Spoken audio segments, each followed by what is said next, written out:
Ito na ang mga materialis. Hollow block, bakal PVC, buhangin para dito sa Puso Negro. Ayan, yan ang gagawin namin mamaya. Puso Negro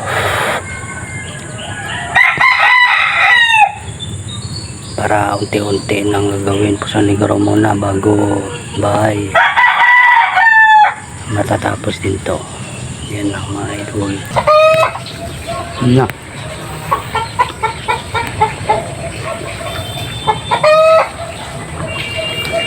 na umpisa na, nasa sobrang kalahati na.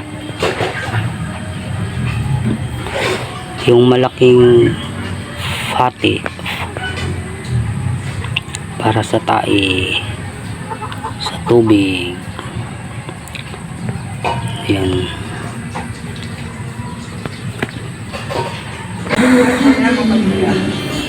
Flooring na lang tsaka PVC.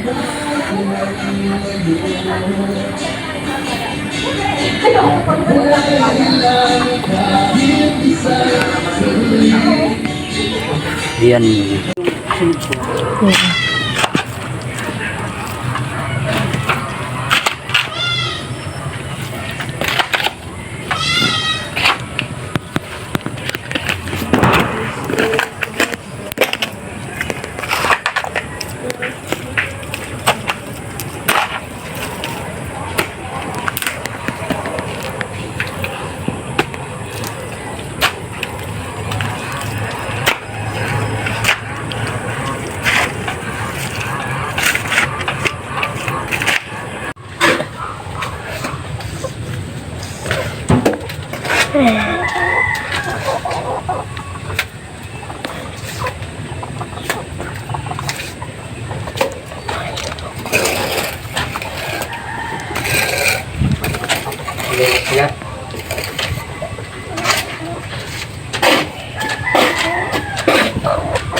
Minutes ba?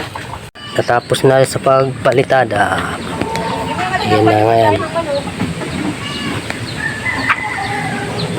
Takip na lang, kulang buhos. Yan, ngayon lang yan natapos.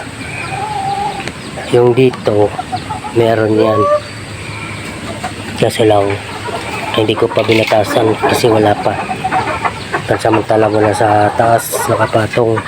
Yan ang sa gitna, dun sa overflow, doon palabas. Ayan, diretso yun dun sa labas. Tapos yung may nakaabang na pansamantala dyan ng tubig pang paligo, dun ang labas. Ayan, kasi ang bowl mo na dito sa taas nakapatong, tapos panligo dyan, dun tatapon yung tubig sa may tea. Ayan lang, takip na lang kulang. Okay, natakpan na, bakal na lang kulang.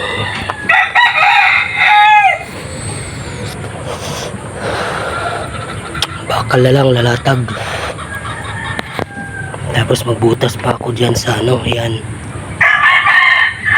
singawan. Isa dito yung takip ng PVC, yung bilog sa gitna, baon, pansamantala, tatlong butas, pasingawan saka baul. Tapos yung takip, yung sipsipan pag mapuno. Yan na. Okay na, babakal na bukas para mabuhusan na yan.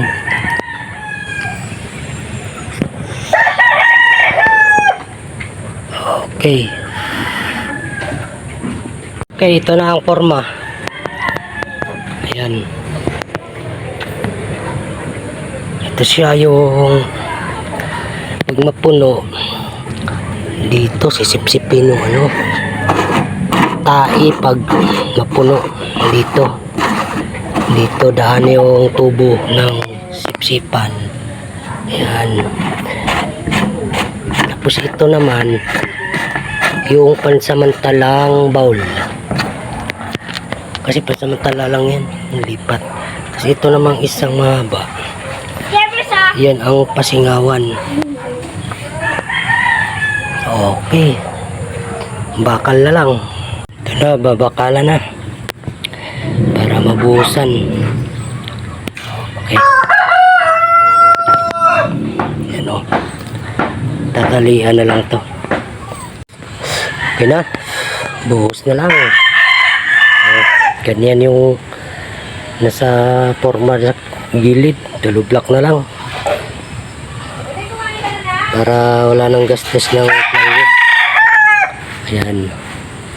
Buhos na lang siguro mga kakapal nitong buhos. Kapal dun bandaw. Okay. Pasingawan. Ayan sa gitna inodoro.